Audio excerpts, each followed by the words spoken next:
दोपहरी का समय था। सूर्य अग्नि शलाकाओं से पृथ्वी का शरीर दुग्ध कर रहा था। वृक्षों के पत्ते निस्पंद थे, मानो किसी और भयंकर कांड की आशंका से सांस सी साधे खड़े हैं। इसी समय अपने छोटे से कोटक के भीतर बैठे हुए चातक पुत्र ने कहा, पिता। बाहर की सहज स्निग्ध वनस्थली के वर्तमान रूखेपन की तरह ही वह स्वर कुछ नीरस था। चातक ने अपनी चोंच कुमार की पीठ पर फेरते हुए प्यार से कहा, क्या है बेटा? है और क्या, प्यास के मारे चोंच तक प्राण आ गए हैं। बेटा, अधीर न हो, समय सदा एक सा नहीं रहता। तो यही तो मैं भी कहता हूँ, समय सदा एक सा नहीं रहता। पुरानी बातें पुराने समय के लिए थीं। आप अब भी उन्हें इस तरह छाती से चिपकाए हुए हैं जिस तरह बानरी मरे बच्चे को चिपकाए रहती है। घनश्याम की बात आप जोहते रहिए, अब मुझसे यह नहीं सध सकता। घनश्याम के सिवा हम और किसी का जल ग्रहण नहीं करते, यही हमारे कुल का व्रत है। इस व्रत के कारण अपने गोत्र में न तो किसी की मृत्यु हुई और न कोई दूसरा अनर्थ। आप कहते हैं कोई अनर्थ नहीं हुआ, मैं कहता हूँ प्यास की इस यंत्रणा से बढ़कर और अनर्थ क्या होगा। जहां से भी होगा मैं जल ग्रहण करूंगा ही। चातक सिहरकर पंख फड़फड़ाने लगा, मानो उसने उन अश्रव्य वचनों और कानों के बीच में कोलाहल की परीक्षा सी खड़ी कर देनी चाहिए। थोड़ी देर तक चुप रहकर वह बोला, बेटा धैर्य रख, अपने इस व्रत के कारण ही पानी बरसता है और धरती माता की गोद हरी भरी होती है।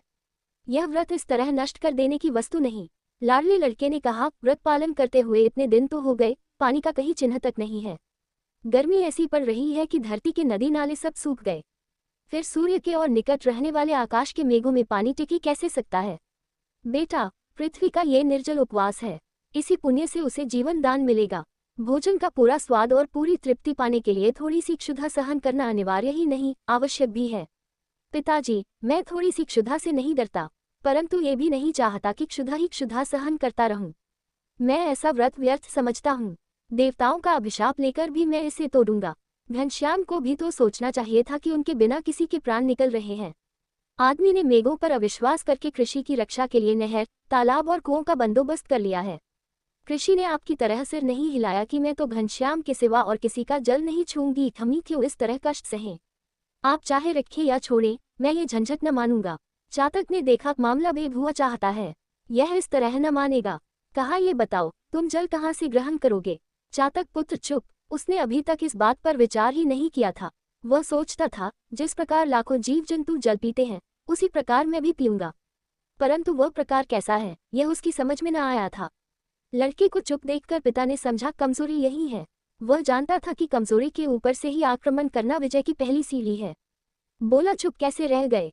बताओ तुम जल कहाँ से ग्रहण करोगे? हिचकिचाकर अपनी बात स्वयं ही खंड खंड करते हुए लड़के ने कहा, जहाँ से और दूसरे ग्रहण करते हैं वहीं से मैं भी करूंगा। पिता ने कहा, पड़ोस में वह पोखरी है, अनेक पशु पक्षी और आदमी भी वहां जल पीते हैं, तुम वहां जल पी सकोगे? बोलो है हिम्मत। चातक पुत्र को उस पोखरी के स्मरण से ही फुरहरी आ गई। आह, उसमें कितनी गंदगी है, पत्ते, सूखी डंठलें आदि गिर गिरकर उसमें सड़ती रहती हैं। कीड़े कुलबुलाते हुए उसमें साफ दिखाई दे सकते हैं। लोग उसमें कपड़े निखारने आते हैं या गंदे करने, कई बार सोचने पर भी वह समझ न सका था। एक बार एक आदमी को अंजलि से पानी पीते देख उसने पिता से कहा था, देखो पिताजी, ये कैसे घृणित जीव हैं। अवश्य ही उसने अपने व्रत का जिक्र उस समय नहीं किया था, परंतु उसके मन में उसी का गर्व छलक उठा था। अब इस समय वह पिता से कैसे कहे कि मैं उस पोखरी का पानी पीऊंगा। चातक बोला, बेटा अभी तुम ना समझ हो। चाहे जहां से पानी ग्रहण करना इस समय तुम आसान समझ रहे हो, परंतु जब इसके लिए बाहर निकलोगे तब तुम्हें मालूम पड़ेगा। हमारी प्यास के 7 करोड़ों की प्यास है और तृप्ति के 7 करोड़ों की तृप्ति। तुझसे अकेले तृप्त होते कैसे बनेगा? चातक पुत्र इस समय अपने हाथ को पुष्ट करने वाली कोई युक्ति सोच रहा था। पिता की बात बिना सुने वह बोल उठा, मैं गंगा जल ग्रहण करूंगा। चातक ने कहा, गंगा जी तो यहाँ से 5 दिन की उड़ान पर हैं।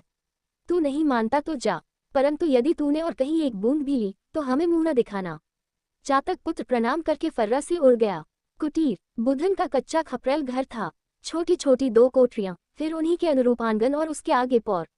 पुराना छप्पर नीचे झुककर घर के भीतर आश्रय लेने की बात सोच रहा था।